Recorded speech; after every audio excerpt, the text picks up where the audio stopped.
A wall of dangerous weather is unloading across the United States right now, and the strange part is that it's all happening at the same time, in the same country, on the same map. On one side, an ocean of brutal heat is settling over the middle of the nation, the kind that pushes thermometers toward 115 degrees. On the other side, a corridor of severe thunderstorms is lining up to hammer the same general regions day after day, with damaging wind, hail, and a tornado threat that keeps shifting by the hour. And sitting quietly in the background is a detail almost nobody's talking about, one that could turn this entire setup from serious to genuinely dangerous within the coming days. Let me start with the simplest way to picture what's happening across the country. Because once you see the shape of it, everything else clicks into place. Imagine a dome of hot air planted over the central and southern plains, refusing to move. That dome acts like a lid on a pot. Around the edges of that lid, the atmosphere churns, and that's exactly where the storms fire. So while parts of Kansas and Oklahoma bake under punishing heat, the northern edge of that same system becomes a factory for severe thunderstorms. That's the tension at the heart of this forecast, and it's why one part of the country is desperate for shade, while another is bracing for repeated rounds of dangerous storms. The Storm Prediction Center has been tracking an elongated zone of thunderstorm and wind potential stretching from the northern plains across parts of the Midwest and Great Lakes, and possibly extending into parts of the Northeast over the coming days. For much of this stretch, the number one danger is straight-line damaging wind, the kind of gust that can snap branches, knock down power lines, and leave neighborhoods in the dark for hours.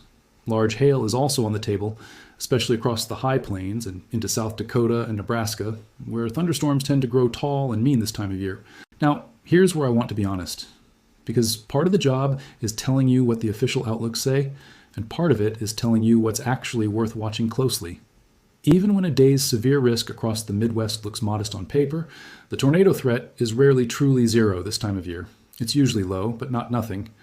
A corridor running from around in Des Moines up toward central Wisconsin, with the Minneapolis area potentially brushing the edge of that same low-end tornado zone, is worth watching closely on any active afternoon, because as low-level winds strengthen and shift into the evening hours, even an ordinary-looking thunderstorm can briefly start to rotate. That's why anyone living in that broader region should make sure they have a reliable way to receive weather alerts on active days, whether that's a phone with warnings enabled, a weather radio, or a trusted local source. It costs nothing to be ready, and it can make all the difference. But any single day is just the opening act, and that's worth being clear about, because the real story of this pattern isn't any one day. It's the relentlessness of it. This isn't one storm system rolling through and clearing out. It's a setup that keeps reloading, and understanding why it reloads is the key to understanding the whole forecast. The main driver is a shift in the winds high above and near the surface, both strengthening across the Midwest, the Great Lakes, and the Ohio Valley. A low-pressure system parked well to the north, up in Canada, is pushing a strong flow of air down out of the northwest. When upper-level winds and lower-level winds both crank up like this, and you add plenty of moisture and a very unstable atmosphere into the mix, you get one of the classic recipes for severe weather. There's a lot of energy available for storms to feed on, and there's wind shear, the change in wind speed and direction with height. Shear is what allows a thunderstorm to organize, tilt, and in the worst cases, rotate. Instability is the fuel. Shear is the structure. When you have both in abundance, storms don't just pop up and fade. They build, they organize, and they can turn dangerous fast. Here's the twist that makes this pattern so interesting. Even though the winds are coming out of the northwest for much of the setup, the picture starts to change as the pattern progresses. When the flow aloft becomes more westerly, that shift matters, because it lets low-level winds start pulling up from the south. And when winds near the ground come from the south, while winds higher up come from the west, you create the kind of turning in the atmosphere that supercells love. A supercell is the most organized and dangerous type of thunderstorm, the kind capable of producing very large hail and strong tornadoes. If the atmosphere comes together the way some of the guidance suggests, days when that turning sets up across parts of the upper Midwest could carry a genuine tornado threat. The ingredients lining up 3 or 4 days in advance is exactly the kind of setup that's worth not ignoring, even while the exact outcome remains genuinely uncertain that far out. Across the southern plains, clusters of storms have been developing and weakening in cycles over Oklahoma and Kansas, with damaging wind around 60 miles per hour, typically the main worry in hail, somewhat less likely in that specific corridor. Out in the desert southwest, monsoon season means rounds of heavy rain over Arizona and New Mexico continue raising flash flooding concerns in the usual vulnerable low-lying spots, a separate but parallel thread running alongside the Midwest severe weather story. On the days when the pattern quiets down somewhat, that's worth saying plainly too, because not every day in an active stretch is a blockbuster. Some days bring a narrower, quieter focus, shifting toward the interior northeast, mainly Pennsylvania and New York, where scattered. Storms can bring gusty winds and isolated hail during the afternoon without a broader, severe outbreak. The tornado threat on those quieter days stays very low, though a narrow window in the evening hours, when isolated storms track toward areas like Allentown and on toward New York City, can still carry a small chance of an isolated tornado before weakening overnight. Then come the days with what I'd call the highest ceiling in this whole forecast stretch. When I say a day has a high ceiling, I mean the potential outcome could be significant, even if the most dangerous version isn't guaranteed. That's exactly the kind of day to watch for across the upper Midwest. When the upper level and low level winds ramp up together, that strong flow sets in, the winds turn with height, and the atmosphere becomes loaded with both instability and shear. If storms organize in that kind of environment, tornadoes are absolutely on the table. Here's how a day like that tends to play out based on the pattern currently in motion. The morning may start with just a few scattered showers and storms, nothing alarming, but the afternoon is when a supercell or two could develop. The parameters that measure tornado potential can climb sharply from parts of South Dakota all the way into southern Wisconsin on days like this, with instability numbers that are genuinely eye-opening, the kind of atmospheric energy that can reach 4,000, even 5,000 units in spots across Minnesota and Iowa. To put that plainly, that's a tremendous amount of fuel. When the atmosphere is that primed and the wind fields are that favorable, storms don't need much of an excuse to explode.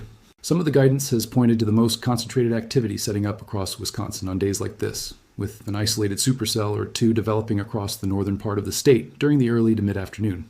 As evening approaches, storms can become more numerous and eventually merge into a long line, what meteorologists call a mesoscale convective system, essentially a coordinated wall of thunderstorms marching across the region. When that happens, cities like Milwaukee, Grand Rapids, and possibly even Detroit can find themselves dealing with severe storms overnight into the following morning, with damaging wind as the primary threat and hail and a tornado or two possible earlier in the cycle. It's worth repeating one word here, and that word is could. This remains one of the trickiest times of year to forecast severe weather with precision. Late summer months are notoriously difficult because so much depends on small-scale details that don't fully reveal themselves until the day actually arrives. The potential is real, and the ceiling is high on the most active days, but the exact outcome stays genuinely uncertain until much closer to the event itself, and that nuance matters more than false certainty in either direction. The pattern doesn't just stop after any single big day either. If anything, it keeps grinding. That strong northwesterly flow tends to stay locked in place across the same general regions, keeping multiple rounds of storms firing through the following week. Threats can shift into Indiana, Ohio, and possibly Illinois with continued wind and isolated tornado potential, then reignite farther west across Iowa, Wisconsin, and Illinois, potentially stretching back toward West Virginia. And here's where a second, quieter danger starts to emerge, one that doesn't get the same attention as tornadoes but can be every bit as destructive. When you get several rounds of storms training over the same areas day after day, all that rain adds up, and flooding becomes a serious concern. This is one of the things worth watching most closely across the Ohio Valley during an active stretch like this. Forecast models have, at times, hinted at widespread rainfall totals of 3 to 7 inches in spots, with some areas potentially seeing even higher totals, a striking signal when a model that doesn't usually paint such heavy amounts across such a broad area starts doing exactly that. Other guidance tends to run more conservative, showing a broader area of 1 to 3 inches rather than the more extreme totals. That kind of disagreement between models matters, and it's exactly why flooding shouldn't be treated as a done deal on the strength of a single model run. But when even one reliable model is flashing numbers that high over a populated region, it's worth paying close attention, since even the lower end of those totals, falling on ground that's already absorbed repeated storms, can cause real problems. Now, let's talk about the other half of this pattern, because the storms are only part of the story. The other part is the heat, and it is brutal. While the northern tier deals with severe weather, the central and southern plains sit trapped under that dome of hot air. High temperatures pushing toward 115 degrees across parts of southern Kansas and northern Oklahoma are not a heat index or a feels-like number. That's the air temperature itself. And this heat isn't a one-day event that blows through and moves on. It tends to strengthen and expand, building into South Dakota and Nebraska with highs well into the triple digits, then intensifying further in those same areas over the following days. Central Kansas can see highs around 112 degrees during the peak of a stretch like this, with a city like St. Louis climbing to around 101. This heat tends to be stubborn, often holding on for several days before finally breaking. This is worth pausing on directly because heat is consistently one of the deadliest forms of extreme weather, even though it never gets the dramatic footage that tornadoes and hurricanes do. It sneaks up on people, Anyone in an affected region should check on elderly neighbors, never leave anyone or any pet in a parked car, hydrate constantly, and take heat warnings seriously. This level of heat is not something to simply tough out. Here's a detail that captures just how wildly the atmosphere can swing in a single week during a pattern like this. After heat like that peaks, a strong cold front sweeping through the Midwest and Great Lakes can bring a dramatic temperature reversal. Low temperatures across Minnesota and Wisconsin can dive back into the 50s and 40s, and in a few spots across northern Minnesota, even into the 30s. That's the possibility of 30-degree lows in a region that just days earlier was part of a country baking near 115 degrees. That kind of temperature spread across a single nation in a single week is genuinely remarkable, and it's the essence of why a pattern like this stands out. It's not just hot, and it's not just stormy. It's both colliding at the same time, and that collision is precisely what drives the severe weather running through it. For anyone growing crops in the northern reaches of Minnesota, those chilly readings are worth watching, since cold like that in this part of the season can be a genuine concern, even when temperatures don't drop all the way to freezing. The pattern doesn't necessarily calm down even after a cold front clears through either. Conditions tend to start drying out across the Ohio Valley afterward. Welcome news for a region that may have just absorbed several inches of rain. But farther north and west, over the northern plains, longer-range guidance has at times hinted at another area of low pressure developing roughly a week further out. If that comes together, it could bring another organized round of severe weather, potentially with the full range of hazards back on the table. That's still far out, and far from certain, but it fits the broader theme of a persistently active pattern that doesn't want to quit.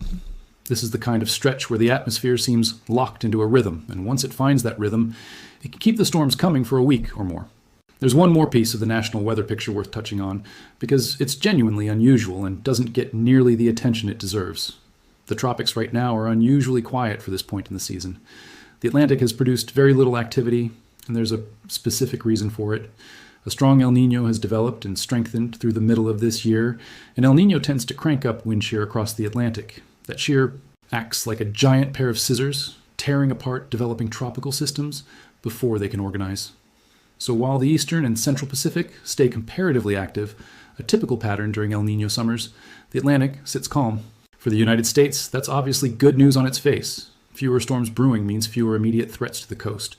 But here's the catch, and it's an important one.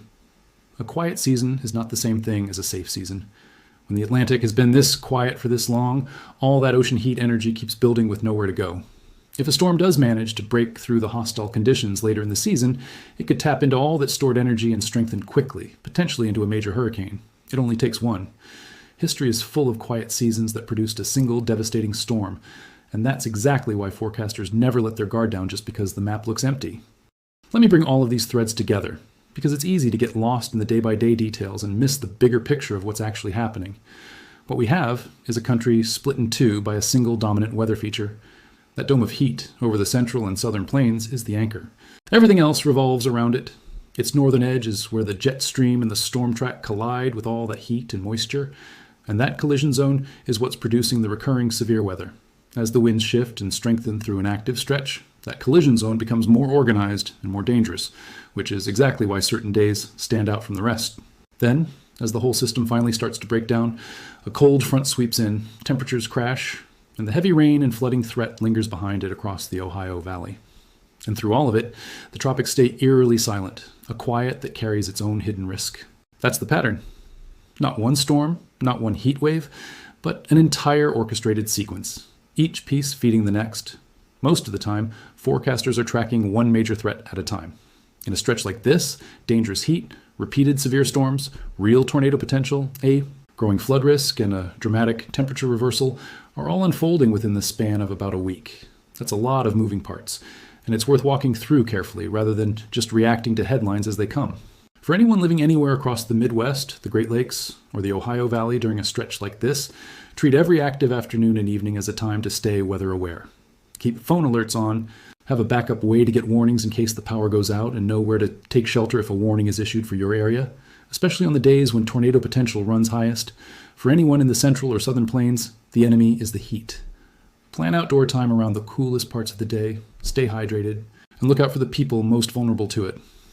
And for anyone in the path of the flooding rains that tend to set up during the wettest stretch of a pattern like this, remember the oldest rule in the book: never drive into a flooded road. It takes a shockingly small amount of moving water to sweep a vehicle away, and no shortcut is worth that risk. It's worth being honest about the uncertainty running through all of this, because that honesty matters more than false confidence in either direction. The heat and the storms already underway on any given day are the parts forecasters can speak to with real confidence. A high-ceiling severe weather day further out carries real potential, but an uncertain outcome. A flooding signal building across the Ohio Valley is concerning, but not locked in until the models converge more tightly. And the possibility of another system developing a week or more out is a long-range hint, nothing more, worth watching rather than treating as settled. As the days go on, some of these threats will grow and others may fade, and the picture will keep sharpening closer to each event. That's the whole reason to keep following an active pattern like this closely. Because a forecast this dynamic can change quickly, and the difference between an ordinary day and a genuinely dangerous one often comes down to catching that change early.